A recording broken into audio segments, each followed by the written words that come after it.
All right, Mr. Scoop, the floor is yours. We've just found out that Cleary is out in the 24-hour update. What a joke. Mate, I just want to hold the Penrith Panthers accountable. They're too good. They're too good at winning. They're too good at hiding injuries. The Otago last year, oh, he's back next week. Oh, he's back next week. Cleary, oh, he might even be back in 1 week, but no, it's 3. Oh, no, it's actually 4, and he's gone. And then he's rested again, apparently. And then how much do we believe that? It's like a short turnaround, so maybe, but far out, man. Anyone that held like me overselling like you has had a rough time of it, especially if you lent too much into the sunken cost fallacy like I did and captained him against the Cowboys and lost out on another lovely 70 points. So Yeah. at this point, just play the funeral march for my season and anyone else who held Cleary. But yeah, fair play to those who jumped off and used that money effectively because it's really, really helped out.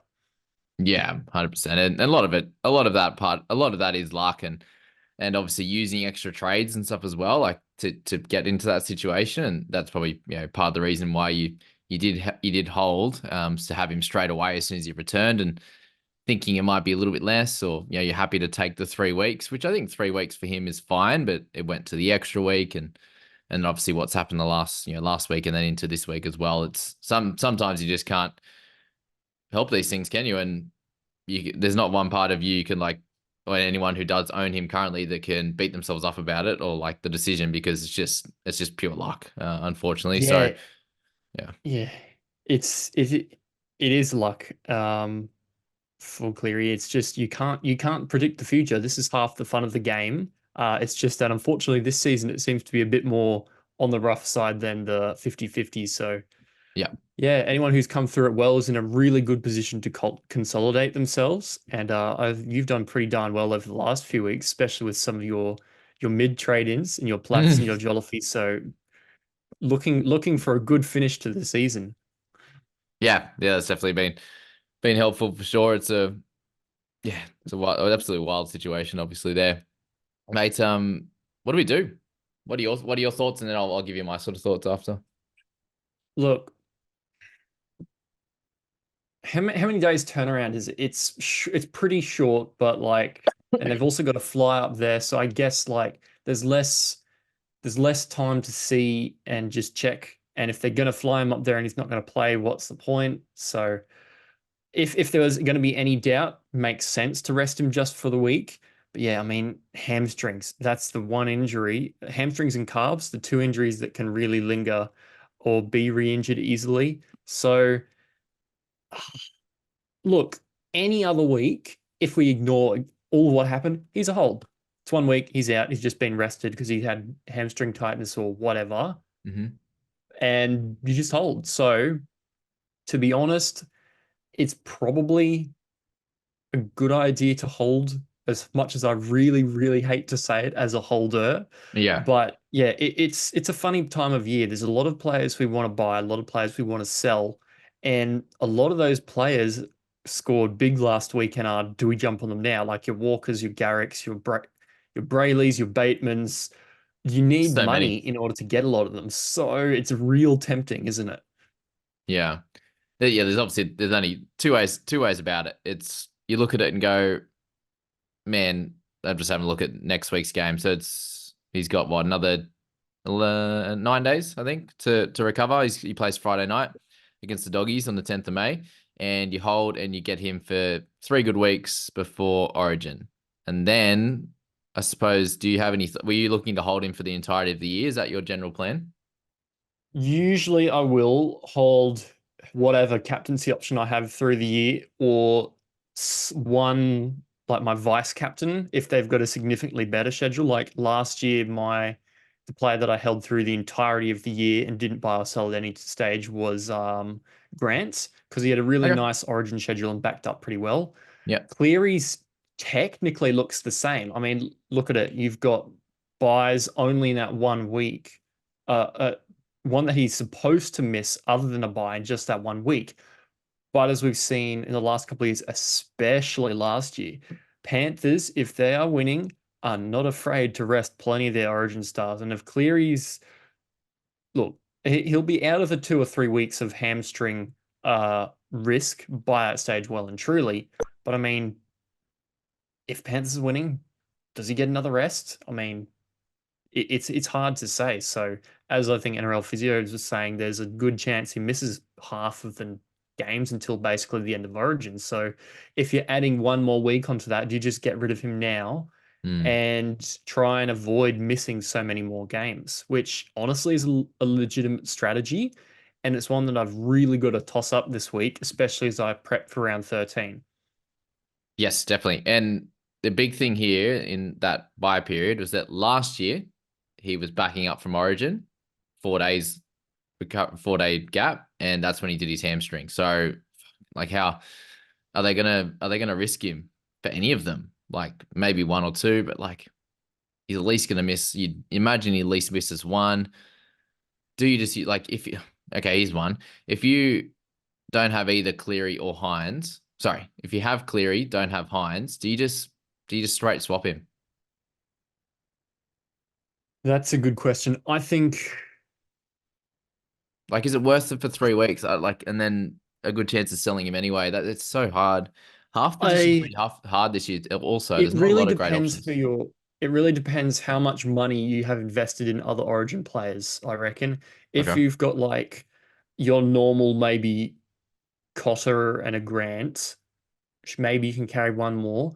But if you've got a Cotter, a Grant, and a Turbo, and maybe somebody else unluckily gets picked for Origin, then like it's super duper hard to just go to another Origin player, spend a trade who's probably going to sit on the bench um, in that round 13 for you. So if you don't have many Origin players, I think it's okay. But if you've got quite a lot like me, having bought Turbo, probably wouldn't.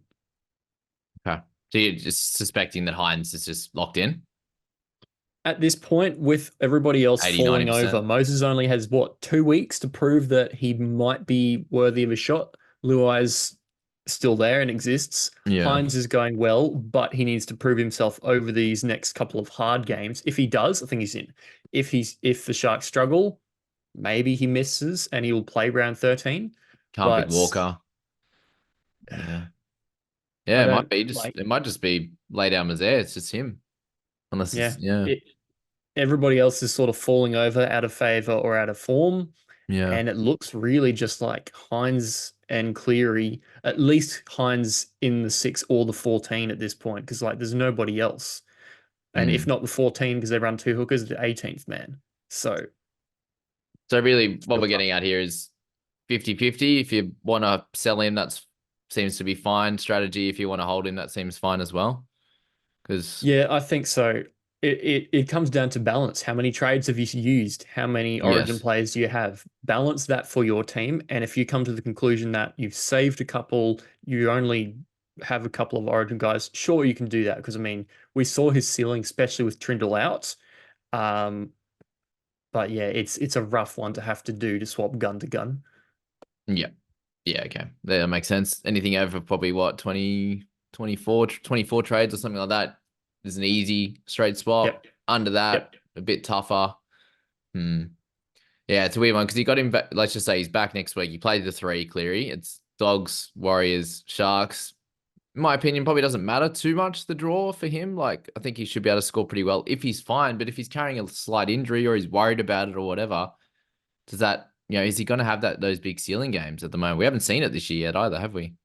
No, well, he's One averaging game. what, 58 now, and we're not used to that from Cleary since about 2020 or something like that. Yeah. So yeah, he's only played what, 4 games or something, but Yeah. I think that we saw a very good example in that first period against the Cowboys that the Panthers are a dominant team across the park, and Cleary will consistently score well, but them belting a team doesn't necessarily guarantee points, whereas Hines will have the ups and downs. Yeah, they'll average similarly. Hines will score more 45s than Cleary, but Cleary, even if they dominate, might not be guaranteed to score an 80 or 85 plus. Maybe just gets a good old 75 or something.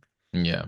Which would be good still, but I suppose Hmm. you've got Hines that can do that. And I suppose the big question then is if you don't want to get in Hines, which I think a lot of people would, but if you didn't want to, who do you pick out of this list? Because really, unless you're playing sort of Plath, obviously, yeah, we got Brown out this week. So unless you're playing Plath and like Galvin, who's your third?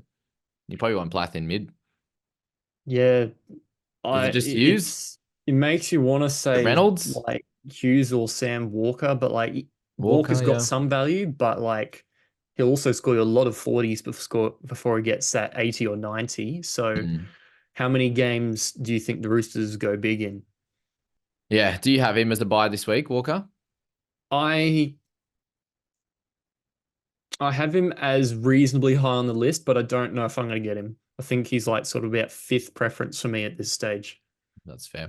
Well, let's look at check in at your team. Obviously, yeah, the Hines, thank God you have him at least. But yeah, the 70 points extra would have been delightful and got you into the 900s and would have, yeah, made you some great ranks. So overall, the team's not in dire straits, which is good.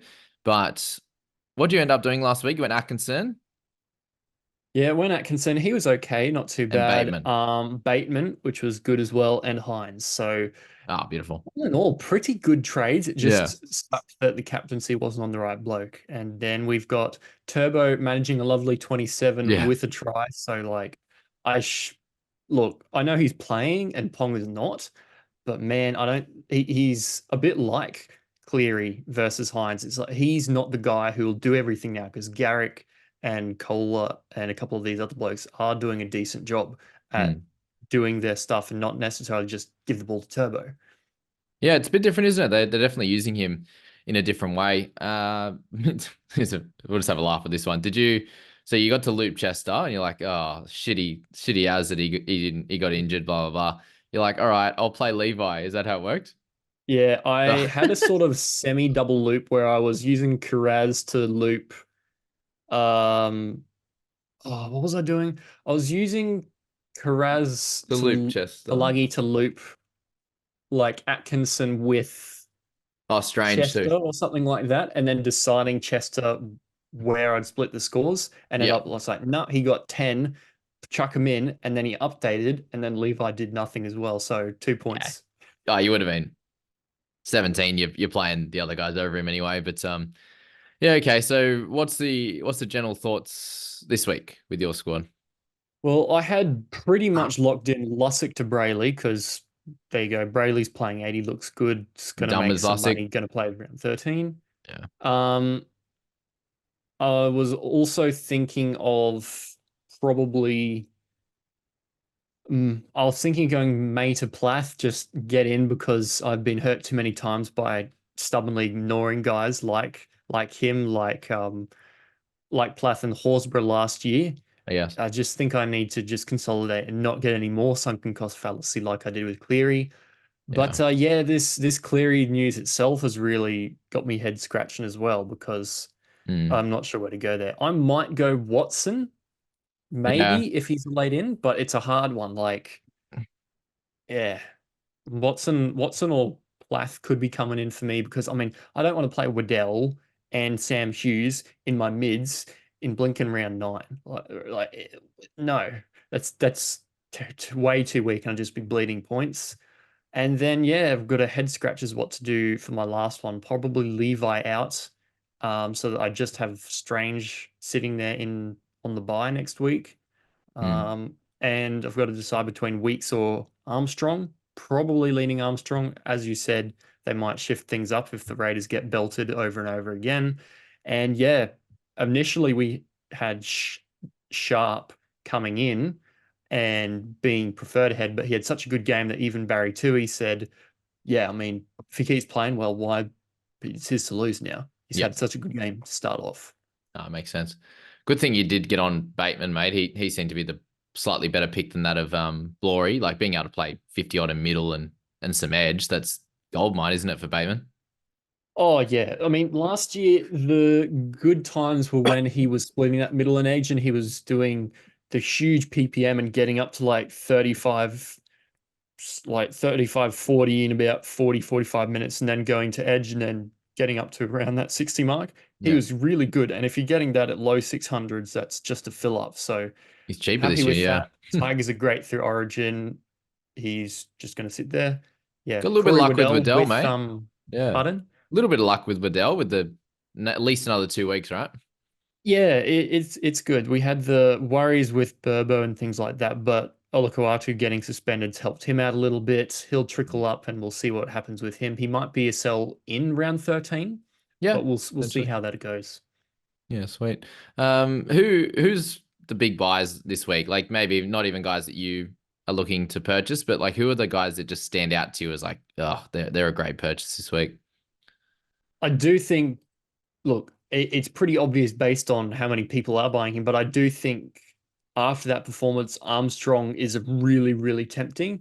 Yep. Weeks would be pretty high as well if he didn't have that buy and the fact that the Raiders could change stuff up. But yeah, I mean, if you're getting um, Armstrong potentially, if you're lucky, until Pong's back.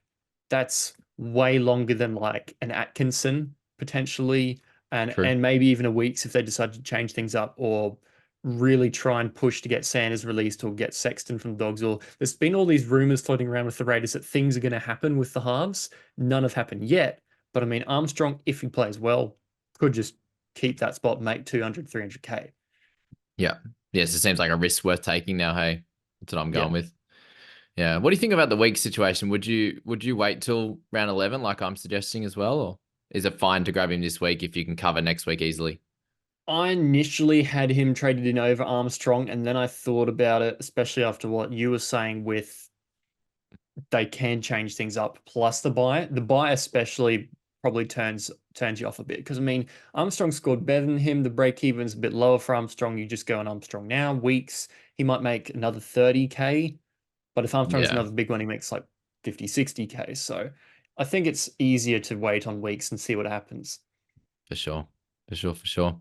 In it's the situation for you, obviously, with mids and the edges seems much easier to fill, and most people have got that fill. Would you look to?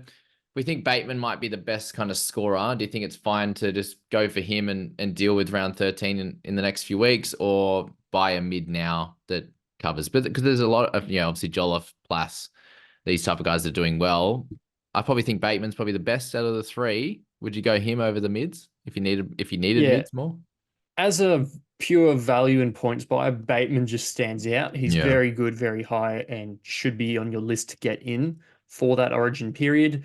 It's just a little bit tougher with the mids because there's some of them are a bit more expensive now. If you didn't jump on already, some of them do play 13, some of them don't play 13. I just think Bateman's much easier and a clearer buy if you aren't already drowning in edges and don't desperately need round 13 players this instant. Yeah, and then if he does stay at lock, that obviously Jewel will be hectic in round 14 as well.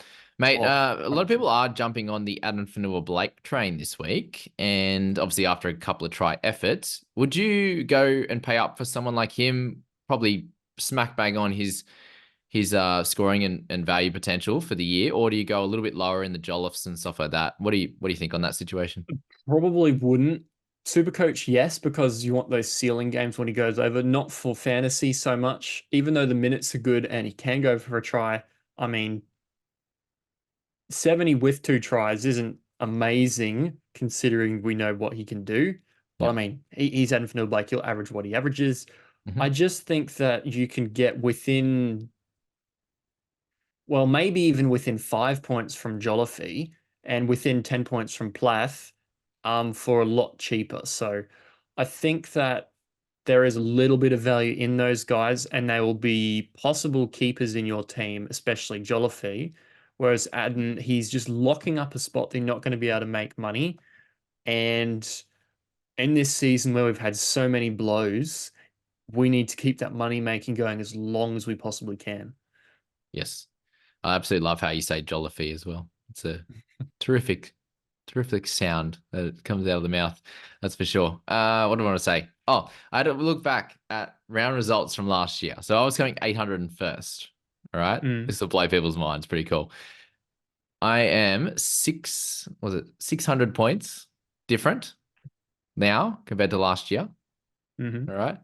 And that means that at this point, this year, the same round, if I had the exact same points, I'd be 200 clear of first. Oh my goodness. And That's insane. Hey, just shows you how this year is. I had yeah, a mate, I think Beluga. Um, he made a hindsight team for last year, which basically was if you traded perfectly to the perfect guys at perfect time, beat first by 4,000 last year. This year probably is going to be like 5, 6, 7 easily. my goodness. And what was the team value difference at this time was 700,000 less. Yeah, I thought So I feel it does feel like we're not getting anywhere, does it? yeah, definitely less. Like it does feel like there's good guys, but like yeah, Mm. the people that are doing well and making money, they've either had a buy or they've been suspended for a few weeks with Galvin, or they Yeah. made some We money and haven't then had they're a starting to lose it or that kind of stuff at the moment. Hey, we haven't had a proper Hopgood or Carter yet. We've had interrupted guys. yeah. It's an interesting situation. I just thought that was funny that I'd be, yeah, winning by 200 if it was last year. Because I'm Wow. 3,000. I think I'm 400 or just a 420 or something behind first right now. So it's still so close. And we obviously saw me like in the last 3 weeks, I went from 20,000 to 15 to 7 to 3 just with some good trades. So, like, yeah, everyone can go nuts this week. I think you would have made, if like obviously Hines was your captain, just in hindsight, but no pun intended, that you would have been like another what 6, 7, 8, 9, 10,000 ranks difference I'm maybe. having a look at another league I'm in with a lot of guys around that. So Yes. you add the 70 points from Cleary, and I go from 34th, nearly 35,000 rank to 27. So yeah, Yeah. 7,000 ranks just on captain. And that's just one week, a good improvement, and then you do that a few in a row and make the right trades, and it quickly changes. But yeah, you just need some luck, obviously. Ruben Garrick, mate, he's fairly highly bought in. My gut says it's a 50-50 one, which means I'm just going to go for Bateman personally. I just think Bateman has, yeah, the clear points you're going to get every week, whereas Garrick could be up and down, and they have a weird little run coming up as well. I just wanted to note that. Obviously, the next 2 weeks are fairly easy, and he could go really well. No, Ola Kawatu next to him, I do think takes a little bit away from his potential, right? Because he's such a big body that they need to cover. And then Broncos, Melbourne into the bye into Penrith. It's an interesting stretch, isn't it? But the other half of me said he's just a clear buy. Yeah, it's a bit of a yuck one for massive ceiling games like he's just had, but it took a it took a little bit for us to get convinced on him at center because he had that basically what did he have? He had like 100 and then he had a 19 at center. We're like, well, how the heck do we read this? But overall at center, we've seen that he's still real good. He gets his bases up, even though his tries maybe go slightly down from when he was on the wing. But yeah, I mean, he'll be a keeper center this year, and you're getting him at a little bit of a discount. So if you're in the market for that, like if you really need a new center because you didn't have a backup for somebody like Chester, yeah, not bad, pretty good. Yeah. I feel like I've still got Lussick. Just going to use him as a looper. I feel like Lussick to Garrick next week feels like a no-brainer. Yeah, could just miss out on a big score this week against Canberra, but surely they put it together a little bit, right? Canberra, what a situation that is at the moment with Chevy and yeah. Oh Few yeah, people, few people mentioned as well just that with Rapana coming back round 11, I think he goes back to the wing and Chevy does get back into the scene, but that's another thing to think of as well that he could come back at fullback. yeah, it's a rough one. I think that's probably what's going to be happening because I mean that's what said was said in preseason. They were like, we're going to give Chevy a go. Really got touched up in trials and didn't look confident. They were like, okay, we're gonna leave him out for a bit until he's ready, and then it'll be his. And I think they're going to go to that, and that's kind of what's happened. He's been really brave and solid in their performances, even when they've been flattened. So I don't think he's done his chances any harm. But it's also Ricky Stewart and the Raiders who may get flogged 40-0 for a couple more weeks yet. Yeah, good. Uh, Someone that's was well traded in last week and obviously looking to be that way again is Reece Walsh. And do you think is there a situation right now where it's fine as an overall player to get another Origin guy, or is it come to 4 weeks out and unless it's Cleary, it's a nothing or a Hines? Too close for Walsh, in my opinion. You either got him straight away or you didn't. So Yeah. he is probably a keeper. He's a bit of an inconsistent guy, but he has these real big attack games that just get him points. I mean, 64 is what you want, 73 is what you want. Both of them were doubles. So, like, if he doesn't score that, he gets a 30. And that's what we know from Reece Walsh. But he's already priced at 36. Any discount that he had is now mostly gone. And he just adds another one that's going to be missing. So not for me. I think the only Origin player you can go for at the moment is probably Cleary to Hines or yeah, not none really come to mind, eh? No. Yeah, you're getting someone in that has the tremendous 100 ceiling, which would be Hines. That's all we've got, I suppose. Yeah, that makes sense. Mate, someone I forgot in the big video today was Britton Nickerath, 608. He's obviously gone down a bit. It's a weird situation. His meters gained are just disgusting this year, aren't they?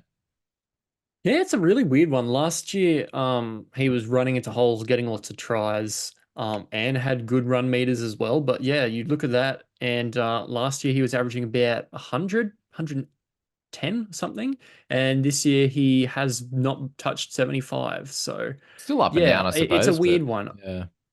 I'll be really interested to see. Um, you could argue that it might be Trindle taking more ball over to that side, especially with that edge and Mulatalo scoring a lot of tries. So, and that maybe Atkinson there last week with Hines being dominant, you would have thought Nakura did more. It's just that they scored so many tries. Yeah. So I think it still remains to be seen, but it is a little bit of a worry. I'd still Hmm. have Bateman well clear of him, given that he's at lock now. Yeah. And we probably have enough edges for round 13 as well. Mate, Seb, Chris, and Strange are two guys I wanted to speak on as well with you. I have them both as holds. They were both scoring really well. Even Seb Chris got 40 in that Broncos game where they got trounced. I feel like he's a clear hold. Do you? Yeah, it's a strange one. So no pun intended, but I think Chris, you do just wait it out a bit. I mean, he had that 18 in round four versus the Sharks as well. So maybe he just really hates playing the Sharks. You take out Oh, those wow. two Yeah. games and I you didn't even take out notice. these two games, Is and that the his same with scoring's actually been Strange? really solid even without that. So I think he can definitely hold on and see how it goes. I don't know if he's going to make tons of money Yeah. for the foreseeable future until maybe he goes over for a try or two, but he's useful enough and not a fire in your team that you need to be extra worried about. Yeah, he's probably at least, I think, around 13 hold, and you can go from there unless you've got enough. I was just thinking, did Strange score poorly that week too? Oh, no, he got 37 in that round four. I was going to say, imagine him and they both had their two bad weeks, but no, it was the week before against the Warriors. There you go. Oh, just a quick one also, guys, that Scoop only was just getting home as we got this sorted, so he hasn't had a chance to really speak about the Cleary thing yet either. So yeah, Yeah, interesting. Mate, any pure gut feels from the scoop. yeah, that's right. Gut feels. Any final sort of thoughts for the week, mate? Obviously, yeah, you'll be able to tell people in groups and stuff what you're gonna do, but yeah, a lot to pan out, I suppose, till tomorrow night. Yeah, my advice for this week is make sure you buy the right guy to chase points from out of Garrick and Sam Walker. Yeah, true, because they're very up and yeah. Well, actually, Walker's way more up and down than Garrick, to be fair. Yeah, yeah. He's fairly consistent, Gary. Like his lowest score outside of those, the return game and the head knock was 36, so it's pretty nice. Yeah, the base is really good. He doesn't score as many tries, but with those extra tackles at center, and he's still pretty involved. So I Mm, really do like Garrick as an option. yeah. Yeah. Do we work out what you're potentially doing? Are you looking at like, is it Chester or Levi, these type of guys leaving your side, or? If I hold clear, which is probably 90% chance that I do, Yep. I'm probably going to go Levi to Armstrong Yep. and uh, May to one of those two mids, then Lussick Oh to yeah. Brayley. Oh yeah. Cool. Cool. Cool. You're just gonna hold Chester then? Is that the plan? Yeah, this week, and then with that tiny bit of money from those other trades, I think it leaves me with about 150K. I'll decide what to do with him. Maybe he goes to weeks in a week or two. Don't know. Okay. That seems fair. Trades. Before this week. Sorry, how many trades did you have? Oh, I think I've held three so far, so not terrible, not amazing. I think if I use all Is that three, I'll be down to 23 or something? 20. So Okay. before it'll be 23. Yeah, cool. All right, a couple more than me. That's probably my big worry at the moment is if I'm gonna triple trade and get my team looking sexy, it's down to 18, and there needs to Mhm. be some hold weeks. We need some non-injury weeks, that's for sure. But yeah, I suppose that's the pros and the cons of going hard, right? Trying to get a good rank is you're gonna need to slow down at some point, right? So there you go. Hopefully, mate, you push. You reckon we can get you from the Cleary one cooks you. But you're at least at 25,000 after this week. That's Yeah, my I think crystal ball. we say it every week for this year, but it surely has to change soon. Everybody's getting affected and everybody's finally going to have to hit a hurdle. Although I will be interested to see. I was talking to current overall rank one, and he had no Fogarty and Brooks until round 6. So there's still some interesting stuff going on out there. Yeah, okay. Yeah, so it's just where you get the luck and captaincies and Mm. all the fun stuff, that's for sure. Oh, mate, we'll leave it there. Wish you plenty of luck heading to this week. Go have a good 1,000 sleep this and week. we'll get this video out straight away, I reckon. And there's I've got a lot of people messaging me, so we'll get it out there and see what happens. Good night, Sounds guys. good. Good luck with your trades. Have a good one.